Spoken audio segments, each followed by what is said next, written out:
Gormaigat, Laska Hirlach and Tara Boyle and Falcha, a Corot Guji and Chatshaw Harmagin. Minister, you're very welcome to the House this morning, and I thank you for taking time out of your busy schedule to make it here to discuss this very important matter. As Laska Hirlach mentioned there, most people, indeed most families, would like, where possible, to own their own home. I think that's a credible and laudable ambition for most people. Now, not everyone will want to do so, of course, but for those that do, I think it's important that government would do all they can to encourage home ownership. Unfortunately, for people that currently live in social housing that's called Part 5 housing, the option of purchasing their own home doesn't exist for them. And that's very disappointing. In my opinion, it clearly discriminates against those that wish to purchase their own home. I've been contacted by many people, as I'm sure you have as well, Minister, who would like to purchase their own home. Apparently there's something like approximately 4,000 people throughout the country that are affected by this. In my own counties of Monaghan and Cavan, there's about 160 people, 160 families that have invested money in their homes, doing up their properties, looking after their properties, and are heartbroken with the news that they cannot buy out their own house, and they're actually stuck in an awful position. Now, I have raised this issue, and indeed many have, including the Laska Hirlach, over the last number of years, and we've been told that this particular tenant purchase scheme has been under review since 2016. Now, you don't need me to tell you, Minister, this is now 2021, and we still await the findings of that review. And I know in the programme for government there's a kind of a rejig, if you like, of social housing scheme in general, and I think that's very much welcome. And in that scheme, Minister, I would like a number of issues addressed for people. The issue after discussion, which is the Part 5 situation, where people can buy out their homes. There's also another cohort of people that are also affected, those that are being looked after by social housing bodies. Now, social housing bodies have been a vehicle that government have used to supply much-needed housing, and that's very much welcome. But again, for those families that are in those homes that wish to buy them out, again, they're precluded from doing so. And finally, the other issue, as part of the review, which I hope and which needs to be addressed, is the income limits for people to qualify for social housing initially.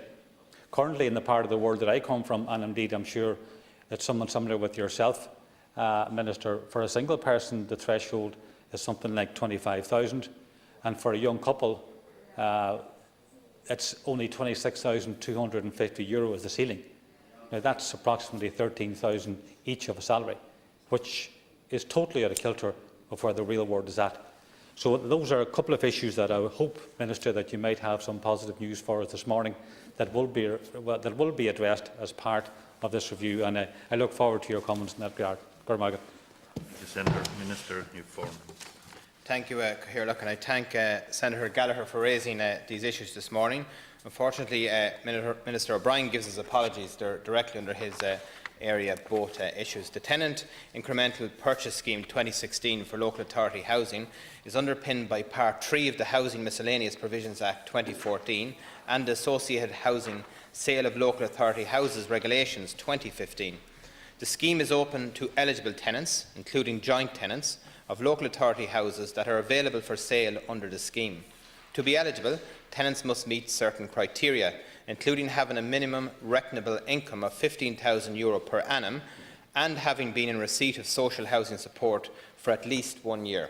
The 2015 regulations governing the scheme provide for a number of specified classes of houses to be excluded from sale under the scheme, including houses provided to local authorities, as you rightly pointed out, under Part 5 of the Act 2000 as amended. In addition, it excludes houses specifically designed for older persons, group traveller housing and houses provided for facilities for people with disabilities transferring from institutional care to community-based living. The provisions of Part 5 of the Planning and Development Act 2000 as amended are designed to enable the development of mixed tenure sustainable communities. Under the terms of the Tenant Purchase Scheme 2016, Part 5 homes, regardless of where they were tenanted, are excluded to ensure that homes delivered under this mechanism will remain available for people in need of social housing support, and that the original policy goals of the legislation are not eroded over time. The continued development of mixed tenure communities remains very important in promoting social integration. Local authorities may also, within the provisions of the regulations, exclude certain houses which, in the opinion of the authority, should not be sold for reasons such as proper stock or estate management.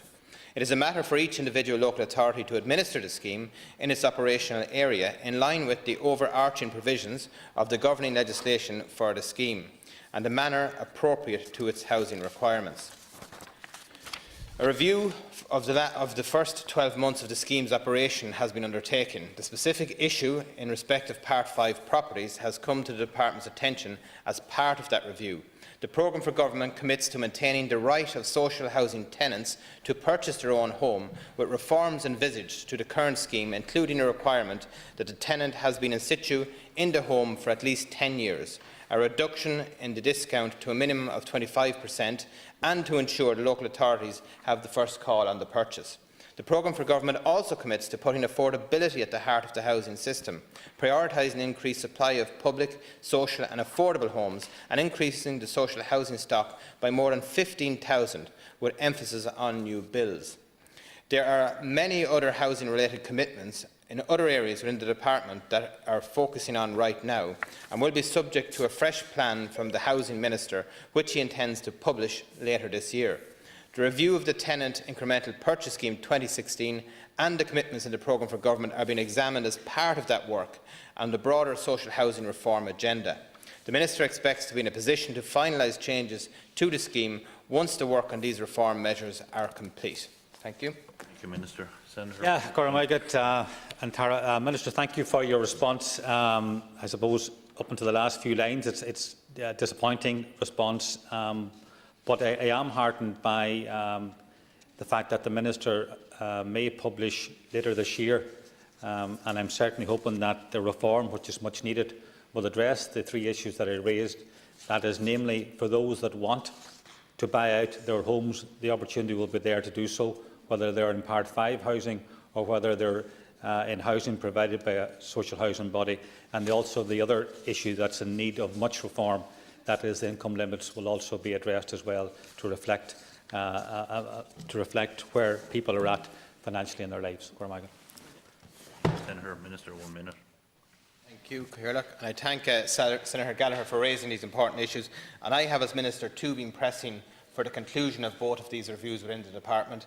I think you raise a very important matter in terms of the income limits review for social housing, and in terms of some income that may be disregarded. We have a bit of potential to work on regarding that I think we should. So I will keep raising that. And also in terms of the reform of the tenant purchase scheme, I think it is very important. And as the Cathaoirleach rightly pointed out, it is a long time undergoing this review. I know Minister O'Brien is taking a fresh look at it, but I did answer a PQ in the Dáil there recently saying that it was at his final stages. So we press hard to try and get a conclusion on it shortly.